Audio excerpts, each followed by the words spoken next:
എല്ലാവർക്കും the teacher എഡ്യൂക്കേറ്ററിൻ്റെ പുതിയൊരു വീഡിയോയിലേക്ക് സ്വാഗതം. ഞാൻ അഞ്ജലി. നമ്മൾ ഇന്ന് എഡ്യൂക്കേഷണൽ കോൺട്രിബ്യൂഷൻസ് ഓഫ് അരിസ്റ്റോട്ടിൽ അല്ലെങ്കിൽ അരിസ്റ്റോട്ടിലിൻ്റെ വിദ്യാഭ്യാസ സംഭാവനകളെക്കുറിച്ചാണ് പഠിക്കുന്നത്. നമുക്ക് അതിനെക്കുറിച്ചുള്ള ഡീറ്റെയിൽ ആയിട്ടുള്ള വീഡിയോ കാണാം.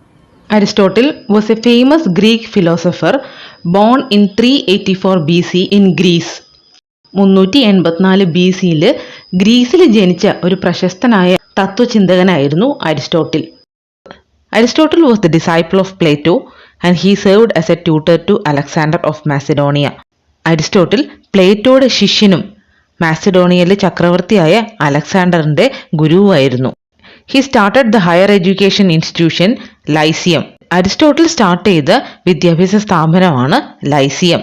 His famous book is politics എന്ന ബുക്ക് അരിസ്റ്റോട്ടലിന്റെ ഏറ്റവും പ്രശസ്തമായിട്ടുള്ള വർക്കാണ്. He was a famous realist. യാഥാർത്ഥ്യവാദത്തിൽ അടിയുറച്ച് വിശ്വസിച്ച ഒരാളായിരുന്നു Aristotle. Aristotle was popularly known as father of logic, father of biology, father of zoology and father of political science. Father of logic അല്ലെങ്കിൽ യുക്തിചിന്തയുടെ പിതാവ്, ഫാദർ ഓഫ് ബയോളജി ജീവശാസ്ത്രത്തിന്റെ പിതാവ്, father of zoology ജന്തുശാസ്ത്രത്തിന്റെ പിതാവ്, father of political science രാഷ്ട്രതന്ത്രത്തിന്റെ പിതാവ് എന്നീ പേരുകളിലൊക്കെ അറിയപ്പെട്ട ആളാണ് പ്രശസ്ത ഗ്രീക്ക് ഫിലോസഫറായ അരിസ്റ്റോട്ടിൽ. അരിസ്റ്റോട്ടിലിനെ ഫാദർ ഓഫ് സുവോളജി എന്ന് വിളിക്കുന്നതിൽ ഒരു പ്രധാന കാരണമുണ്ട്. First scientific attempt to classify living organism was made by Aristotle. He developed the first system of classification of organisms in his book History of Animals or Historia Animalium in Latin. Latin ലാംഗ്വേജിൽ എഴുതിയ Historia അനിമേലിയം എന്ന ബുക്കിലാണ് അദ്ദേഹം ആദ്യമായിട്ട് living organism അല്ലെങ്കിൽ ജീവജാലങ്ങളെ തരംതിരിച്ചിരിക്കുന്നത്. Taxonomy of living organisms according to Aristotle. Aristotle ഈ ജീവജാലങ്ങളെ എങ്ങനെയാണ് തരംതിരിച്ചിരിക്കുന്നത് നോക്കാം. ടാക്സോണമി എന്നാൽ എന്താണ്? It is a branch of biology which deals with the grouping and naming of organisms. ജീവജാലങ്ങളെ തരംതിരിക്കുകയും അവർക്ക് പേരുകൾ നിർദ്ദേശിക്കുകയും ചെയ്യുന്ന ശാസ്ത്രശാഖയാണ് ടാക്സോണമി എന്ന് പറയുന്നത്. ആദ്യമായിട്ട് ജീവജാലങ്ങളെ ക്ലാസിഫൈ ചെയ്യുക അല്ലെങ്കിൽ തരംതിരിച്ച ആളാണ് അരിസ്റ്റോട്ടിൽ. അത് ഏകദേശം 2000 വർഷങ്ങൾക്ക് മുൻപാണ് അരിസ്റ്റോട്ടിൽ ക്ലാസിഫൈ ചെയ്തിരിക്കുന്നത്. അന്നത്തെ കാലത്ത് നമ്മൾ ഇന്നത്തെ പോലെയുള്ള ഒരു ഫെസിലിറ്റീസും ഉണ്ടായിരുന്നില്ല. മൈക്രോസ്കോപ്പുകൾ ഉപയോഗിച്ചോ അല്ലെങ്കിൽ അങ്ങനെയുള്ള മോഡേൺ ആയിട്ടുള്ള ഒരു ഇൻസ്ട്രുമെന്റ്സും ഉപയോഗിച്ചല്ല അദ്ദേഹം ക്ലാസിഫൈ ചെയ്തത്. അദ്ദേഹത്തിന്റെ ക്ലാസിഫിക്കേഷൻ എങ്ങനെയാണെന്ന് നോക്കാം. He grouped the living organisms according to their similarities into two groups, animals and plants. ഈ ജീവജാലങ്ങളുടെ സാദൃശ്യം അനുസരിച്ച് അദ്ദേഹം രണ്ടായിട്ടാണ് തരംതിരിച്ചത്. ഏതാണ്? Plants and animals. ചെടികളായിട്ടും മൃഗങ്ങളായിട്ടുമാണ് അദ്ദേഹം രണ്ടായിട്ട് തരംതിരിച്ചത്. The plants were classified according to their size or morphology. ഈ വൃക്ഷങ്ങളെ അല്ലെങ്കിൽ ചെടികളെ അദ്ദേഹം എങ്ങനെയാണ് ക്ലാസിഫൈ ചെയ്തത്? അവയുടെ വലിപ്പം അനുസരിച്ച് അല്ലെങ്കിൽ അവയുടെ സ്ട്രക്ചർ, മോർഫോളജി അല്ലെങ്കിൽ ഘടന അനുസരിച്ചാണ് തരംതിരിച്ചത്. അതിനെ 3ആയിട്ടാണ് പ്ലാന്റ്സിനെ തരംതിരിച്ചിരിക്കുന്നത്: herbs, shrubs and trees. Herb എന്ന് പറഞ്ഞാൽ ചെറു സസ്യങ്ങൾ, ഷ്രബ്സ് എന്ന് പറഞ്ഞാൽ കുറ്റിച്ചെടികൾ, ട്രീസ് വൃക്ഷങ്ങൾ.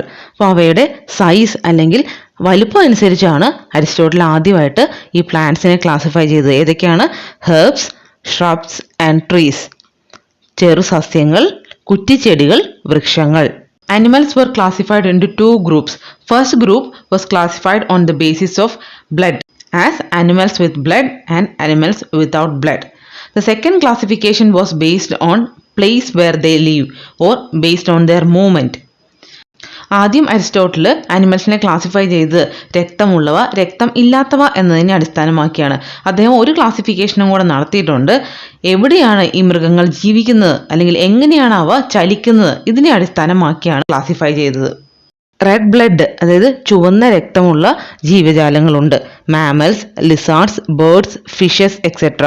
എങ്ങനെയാണ്? സസ്തനികൾ, ലിസാർഡ് പല്ലി വർഗത്തിലുള്ളവ, ബേർഡ്സ് പക്ഷികൾ, ഫിഷസ് മത്സ്യങ്ങൾ. അതായത് അനിമൽസിനെ ക്ലാസിഫൈ ചെയ്തപ്പോൾ രക്തമുള്ളവ, രക്തം ഇല്ലാത്തവ എന്ന് ക്ലാസിഫൈ ചെയ്തു.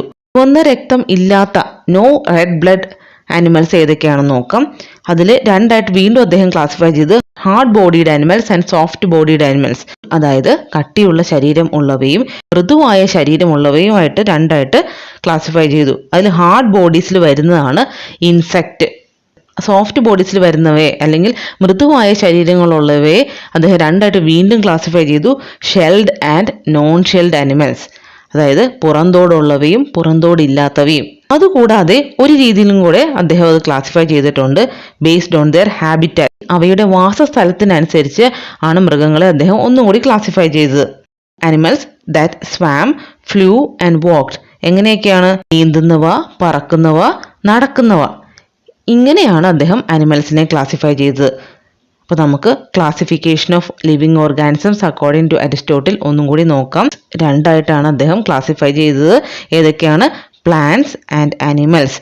പ്ലാന്റ്സിനെ എങ്ങനെയാണ് ക്ലാസിഫൈ ചെയ്തത്? Based on their morphology or size, അവയുടെ വലിപ്പത്തിനും ഘടനയ്ക്കും അനുസരിച്ചാണ് അദ്ദേഹം ക്ലാസിഫൈ ചെയ്തത്. എങ്ങനെയാണ്? മൂന്നായിട്ട്: ഹെർബ്സ്, ഷ്രബ്സ് ആൻഡ് ട്രീസ്, ചെറുസസ്യങ്ങൾ, കുറ്റിച്ചെടികൾ, വൃക്ഷങ്ങൾ. അനിമൽസിനെ രണ്ടായിട്ടാണ് തരംതിരിച്ചത്: presence or absence of blood and based on their habitat. അടുത്തതാണ് എഡ്യൂക്കേഷണൽ കോൺട്രിബ്യൂഷൻസ് ഓഫ് അരിസ്റ്റോട്ടിൽ. വിദ്യാഭ്യാസ മേഖലയിൽ അരിസ്റ്റോട്ടലിന്റെ സംഭാവനകൾ ഏതൊക്കെയാണെന്ന് നോക്കാം. First one, meaning and aim of education. According to Aristotle, education is a process of systematic training and instruction whereby the citizen may be enabled to realize the synthesis of the ideals of the best man and best citizen. അദ്ദേഹം വിദ്യാഭ്യാസം കൊണ്ട് എന്താണ് ഉദ്ദേശിക്കുന്നത്? Systematic ആയിട്ടുള്ള training കൊടുത്ത് ഓരോ വ്യക്തിയെയും നല്ലൊരു സിറ്റിസൺ ആക്കി മാറ്റണം, നല്ല പൗരനായിരിക്കണം, രാജ്യത്തിന് വേണ്ടി പ്രവർത്തിക്കുന്ന ഒരു ഉത്തമ മനുഷ്യനായിരിക്കണമെന്നാണ് അരിസ്റ്റോട്ടിൽ പറഞ്ഞത്. According to him, creation of a sound mind in a sound body is the ultimate aim of education. വിദ്യാഭ്യാസത്തിന്റെ പരമമായ ലക്ഷ്യം എന്താണ്? രണ്ട് കാര്യത്തിനാണ് പ്രാധാന്യം കൊടുക്കേണ്ടത്: sound mind and sound body. ഒരു ആരോഗ്യമുള്ള ശരീരവും വേണം, അതിൽ ആരോഗ്യമുള്ളൊരു മനസ്സും വേണം. He emphasized on making an individual a good human being. വിദ്യാഭ്യാസം ഒരു വ്യക്തിയെ നല്ലൊരു മനുഷ്യനാക്കി മാറ്റണമെന്നാണ് അരിസ്റ്റോട്ടിൽ പറഞ്ഞത്. According to Aristotle, there are 3 stages of development of an individual. ഓരോ വ്യക്തിക്കും അയാളുടെ വികസനം എങ്ങനെയാണ്? 3 ഘട്ടങ്ങളായിട്ടാണ് നടക്കുന്നതെന്നാണ് അരിസ്റ്റോട്ടിൽ പറഞ്ഞത്. ഏതൊക്കെയാണ് 3 സ്റ്റേജസ് എന്ന് നോക്കാം. Stage 1, the period of physical growth, ശാരീരിക വികസനത്തിന്റെ കാലഘട്ടം. Second one, the period of irrational appetite or passion, നമ്മുടെ താല്പര്യങ്ങളും ഇഷ്ടങ്ങളും ഒക്കെ വളരുന്ന കാലഘട്ടം. Third stage, the period of reason, യുക്തിചിന്തയുടെ കാലഘട്ടം. ഈ 3 സ്റ്റേജ് ആയിട്ടാണ് ഒരു വ്യക്തിയുടെ ലൈഫ് ക്ലാസിഫൈ ചെയ്തിരിക്കുന്നത്. ഈ 3 സ്റ്റേജിനനുസരിച്ചും 3 വ്യത്യസ്ത തരത്തിലുള്ള വിദ്യാഭ്യാസം കൊടുക്കണമെന്നാണ് അരിസ്റ്റോട്ടിൽ പറഞ്ഞത്. അപ്പം പീരീഡ് ഓഫ് ഫിസിക്കൽ ഗ്രോത്ത്, ശാരീരിക വികസനത്തിന്റെ കാലഘട്ടത്തിൽ എന്ത് തരത്തിലുള്ള വിദ്യാഭ്യാസമാണ് കൊടുക്കേണ്ടത്? Education for the body or physical development, ശരീരത്തിന് അല്ലെങ്കിൽ കായികപരമായ വിദ്യാഭ്യാസം വേണം കൊടുക്കാൻ. നമ്മുടെ ശരീരത്തിന് വികസനം സംഭവിക്കുന്ന രീതിയിൽ നമ്മുടെ കായികക്ഷമത വർദ്ധിപ്പിക്കുന്നതിന് വേണ്ടിയുള്ള വിദ്യാഭ്യാസം വേണം ഈ കാലഘട്ടത്തിൽ കൊടുക്കാൻ വേണ്ടി. In the period of irrational appetite or passion, education should be given for the character formation, സ്വഭാവ രൂപീകരണത്തിന് പ്രാധാന്യം കൊടുക്കുന്ന വിദ്യാഭ്യാസമാണ് ഈ കാലഘട്ടത്തിൽ കൊടുക്കേണ്ടത്. And in the period of reason, education should B for the intellect. Reasoning period അല്ലെങ്കിൽ യുക്തിചിന്തയുടെ കാലഘട്ടത്തിൽ നമ്മുടെ ബുദ്ധി വികസനം അല്ലെങ്കിൽ നമ്മുടെ ഇന്റലക്ച്വൽ ഡെവലപ്മെന്റിന് പ്രാധാന്യം കൊടുക്കുന്ന വിദ്യാഭ്യാസം വേണം കൊടുക്കാൻ. ഇപ്പോൾ 3 സ്റ്റേജ് ആയിട്ടാണ് നമ്മുടെ ഡെവലപ്മെന്റ് നടക്കുന്നത്. Stage 1, the period of physical growth, ആ സ്റ്റേജിൽ കൊടുക്കേണ്ടതാണ് education for physical development. Stage 2, the period of passion, നമ്മുടെ താല്പര്യങ്ങൾ വളരുന്ന കാലഘട്ടം. At that time education should be given for character formation. അടുത്ത് ദ പീരീഡ് ഓഫ് റീസൺ, യുക്തിചിന്തയുടെ കാലഘട്ടം. Education should be given for intellectual development. അടുത്ത് കരിക്കുലം സജസ്റ്റഡ് ബൈ അരിസ്റ്റോട്ടിൽ. അരിസ്റ്റോട്ടിലിന്റെ curriculum അല്ലെങ്കിൽ പാഠ്യപദ്ധതി എങ്ങനെയാണെന്ന് നോക്കാം. എന്തൊക്കെ സബ്ജക്റ്റ് ആണ് ഇൻക്ലൂഡ് ചെയ്യേണ്ടത്? First one, gymnastic and drill, കായികപരമായ വിദ്യാഭ്യാസം, കളികളും ഉൾപ്പെടുത്തണം. എന്തിനു വേണ്ടി? For physical development. അടുത്ത് ഇൻകൾക്കേഷൻ ഓഫ് ഗുഡ് ഹാബിറ്റ്സ്, നല്ല ശീലങ്ങൾ വളർത്തിയെടുക്കണം. അടുത്ത് മ്യൂസിക് ഫോർ ലെഷർ, സംഗീതം കുട്ടികൾ നിർബന്ധമായിട്ടും പഠിപ്പിക്കണം. ഒഴിവു നേരങ്ങൾ അല്ലെങ്കിൽ വിശ്രമവേളകൾ ആനന്ദകരമാക്കാൻ വേണ്ടി ഏറ്റവും നല്ല മാർഗം എന്താണ്? മ്യൂസിക് അല്ലെങ്കിൽ സംഗീതമാണ്. അടുത്തത് study of biology and natural history. Intellectual education അല്ലെങ്കിൽ കോഗ്നിറ്റീവ് ഡെവലപ്മെന്റിന് ഏറ്റവും ഹെൽപ്പ് ചെയ്യുന്നതാണ് ബയോളജി ആൻഡ് നാച്ചുറൽ ഹിസ്റ്ററി. നമ്മുടെ ജീവശാസ്ത്രത്തെക്കുറിച്ചും ചരിത്രത്തെക്കുറിച്ചും കുട്ടികളെ പഠിപ്പിക്കണം. ഈ സബ്ജക്റ്റ് കരിക്കുലത്തിൽ ഇൻക്ലൂഡ് ചെയ്യണം. അടുത്തത് art and literature, science and religion. അപ്പോൾ കരിക്കുലത്തിൽ എന്തൊക്കെയാണുള്ളത്? Gymnastic and drill, inculcation of good habits, music, study of biology and natural history, art and literature, science and religion. ഇത് കൂടാതെ moral education and training should be included in the curriculum. And emphasis should be given to habit formation. സ്വഭാവ രൂപീകരണത്തിന് പ്രാധാന്യം കൊടുക്കുന്ന സബ്ജക്റ്റുകളൊക്കെ കരിക്കുലത്തിൽ add ചെയ്യണം. Moral virtues like courage, friendliness, justice, liberty, truthfulness etcetera should be taught in school. സ്കൂളുകളിൽ തന്നെ കുട്ടികളെ സന്മാർഗ പാഠങ്ങൾ പഠിപ്പിക്കുകയും നല്ല രീതിയിൽ ഒരു സ്വഭാവ രൂപീകരണം നടത്തുകയും ചെയ്യണം. അടുത്തതാണ് stage wise curriculum suggested by Aristotle. ഓരോ കാലഘട്ടങ്ങൾക്കും അനുസരിച്ചും ഓരോ പാഠ്യപദ്ധതി വേണമെന്നാണ് അരിസ്റ്റോട്ടിൽ പറഞ്ഞത്. അത് പ്രായം ഏതാണ്, അതിലേത് സബ്ജക്റ്റാണ് ഇൻക്ലൂഡ് ചെയ്യേണ്ടതെന്ന് അദ്ദേഹം വ്യക്തമായിട്ട് അദ്ദേഹത്തിൻ്റെ പൊളിറ്റിക്സ് എന്ന ബുക്കിൽ പറഞ്ഞിട്ടുണ്ട്. സ്റ്റേജ് വൈസ് കരിക്കുലം എന്താണെന്ന് നോക്കാം. ഫസ്റ്റ് 7 years കുട്ടിയുടെ 7 വയസ്സ് വരെ എന്ത് വിഷയമാണ് പഠിപ്പിക്കേണ്ടത്? സ്ട്രെസ് ഓൺ ഫിസിക്കൽ എഡ്യൂക്കേഷൻ, അതായത് ശരീരത്തിൻ്റെ വികസനത്തിന് പ്രാധാന്യം കൊടുക്കണം. അടുത്ത് 7 to 14 years 7 തൊട്ട് 14 വയസ്സ് വരെ റീഡിംഗ്, റൈറ്റിംഗ് ആൻഡ് മ്യൂസിക്. ഇങ്ങനെയാണ് കുട്ടികളെ എഴുതാനും വായിക്കാനും പഠിപ്പിക്കുകയും അതുകൂടാതെ സംഗീതം പഠിപ്പിക്കുകയും ചെയ്യണം. 14 to 21 years 14 തൊട്ട് 21 വയസ്സ് വരെ arithmetic, biology, geometry, metaphysics etcetera. കുട്ടികളെ കണക്കും ജീവശാസ്ത്രവും ജോമെട്രിയും ഒക്കെയാണ് പഠിപ്പിക്കേണ്ടത്. ആഫ്റ്റർ 21 years ഓഫ് ഏജ് 21 വയസ്സിന് ശേഷം അവരെ പൊളിറ്റിക്സ്, റിലീജിയൻ ആൻഡ് സൈക്കോളജി. ഇത് എന്തിനാണ് പഠിപ്പിക്കേണ്ടതെന്നും അരിസ്റ്റോട്ടിൽ പറഞ്ഞിട്ടുണ്ട്. These subject R taught for administrative work, war and piece. എന്തിനു വേണ്ടിയാണ്? രാജ്യത്തിൻ്റെ അഡ്മിനിസ്ട്രേറ്റീവ് വർക്കുകളൊക്കെ നോക്കി നടത്താൻ വേണ്ടി നമുക്ക് ഈ വിഷയങ്ങളൊക്കെ അറിഞ്ഞിരിക്കണം. അതുകൂടാതെ കുട്ടികളെ യുദ്ധത്തിന് പ്രാപ്തരാക്കാനും സമാധാന ചർച്ചകൾക്ക് അവരെ പ്രാപ്തരാക്കാനും ഒക്കെ ഏറ്റവും പ്രാധാന്യത്തോടെ പഠിക്കേണ്ടത് എന്തൊക്കെയാണ്? Politics, religion and psychology.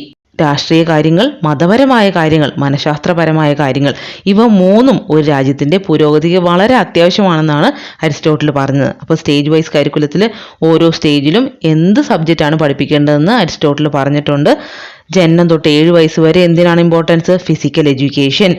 7 തൊട്ട് 14 വയസ്സ് വരെ reading, writing and music. 14 to 21 years arithmetic, biology, geometry and metaphysics. After 21 years of age 21 വയസ്സിന് ശേഷം പൊളിറ്റിക്സ്, റിലീജിയൻ ആൻഡ് സൈക്കോളജി. ഇത്രയും കാര്യങ്ങളാണ് നമുക്ക് എഡ്യൂക്കേഷണൽ കോൺട്രിബ്യൂഷൻസ് ഓഫ് അരിസ്റ്റോട്ടിൽ പഠിക്കാനുള്ളത്. നമുക്ക് ഏതൊക്കെയാണെന്ന് ഒന്നും കൂടെ നോക്കാം. അരിസ്റ്റോട്ടിൽ പ്രശസ്തനായ ഗ്രീക്ക് ഫിലോസഫറാണ്. അദ്ദേഹത്തിൻ്റെ ജീവിത കാലഘട്ടം ഏതാണ്? 384 BC to 322 BC. അരിസ്റ്റോട്ടിലിൻ്റെ ഏറ്റവും ഫേമസ് ആയിട്ടുള്ള ബുക്കാണ് പൊളിറ്റിക്സ്. അദ്ദേഹം ഒരു ഫേമസ് റിയലിസ്റ്റ് അല്ലെങ്കിൽ യാഥാർത്ഥ്യവാദിയായിരുന്നു. ഫാദർ ഓഫ് സുവോളജി അല്ലെങ്കിൽ ജന്തുശാസ്ത്രത്തിൻ്റെ പിതാവ് എന്നറിയപ്പെടുന്നത് ആദ്യമായിട്ട് ലിവിങ് ഓർഗാനിസം അല്ലെങ്കിൽ ജീവജാലങ്ങളെ രണ്ടായിട്ട് തരംതിരിക്കുക അല്ലെങ്കിൽ ക്ലാസിഫൈ ചെയ്ത് ടാക്സോണമിക്കൽ ക്ലാസിഫിക്കേഷൻ കൊടുത്ത ഒരാളാണ് അരിസ്റ്റോട്ടിൽ. അദ്ദേഹം രണ്ടായിട്ടാണ് ക്ലാസിഫൈ ചെയ്തത്, പ്ലാന്റ്സ് ആൻഡ് ആനിമൽസ്. അതുകൂടാതെ അദ്ദേഹത്തിൻ്റെ എഡ്യൂക്കേഷണൽ കോൺട്രിബ്യൂഷൻസ് ഏതൊക്കെയാണ്? Education should B the creation of a sound mind in a sound body. Education should make an individual a good human being. അദ്ദേഹത്തിൻ്റെ അഭിപ്രായത്തിൽ ഓരോ വ്യക്തിയുടെയും ഡെവലപ്മെൻറ്റ് 3 stages അല്ലെങ്കിൽ 3 ഘട്ടങ്ങളായിട്ടാണ് നടക്കുന്നത്. The period of physical growth, the period of irrational appetite or passion, period of reason. ഓരോ സ്റ്റേജിനും ഓരോ ടൈപ്പ് എഡ്യൂക്കേഷനാണ് കൊടുക്കേണ്ടത്. Education for the body, education for character and education for intellectual development. കരിക്കുലത്തിൽ ആഡ് ചെയ്യേണ്ട subject gymnastic and drill, inculcation of good habits, music, study of biology and natural history, art, literature, science and religion. Emphasis should be given to habit formation. Emphasis should be given to moral education and training. Stage-wise curriculum suggested by Aristotle. First 7 years, stress on physical education. 7 to 14 years, reading, writing and music. 14 to 21 years, arithmetic, biology, geometry, metaphysics. After 21 years, politics, religion and psychology. ഈ topic നിങ്ങൾക്ക് നന്നായിട്ട് മനസ്സിലായെന്ന് വിചാരിക്കുന്നു. കൂടുതൽ വീഡിയോകൾക്കായിട്ട് the teacher educator channel subscribe ചെയ്യും. നോട്ടിഫിക്കേഷൻസിനായിട്ട് ബെല്ലൈക്കണിലെ ഓൾ ഓപ്ഷൻ പ്രസ് ചെയ്യുക. ഏതെങ്കിലും ടോപ്പിക്സിൻ്റെ വീഡിയോസ് ആവശ്യമുണ്ടെങ്കിൽ നിങ്ങൾ കമൻറ്റ് ചെയ്യുക. എനിക്കറിയാവുന്ന ടോപ്പിക്കാണെങ്കിൽ തീർച്ചയായിട്ടും വീഡിയോസ് അപ്ലോഡ് ചെയ്യുന്നതായിരിക്കും. വീഡിയോ ഇഷ്ടമായെങ്കിൽ നിങ്ങൾ ഫ്രണ്ട്സിനും കൂടി ഷെയർ ചെയ്യുക. Thank you.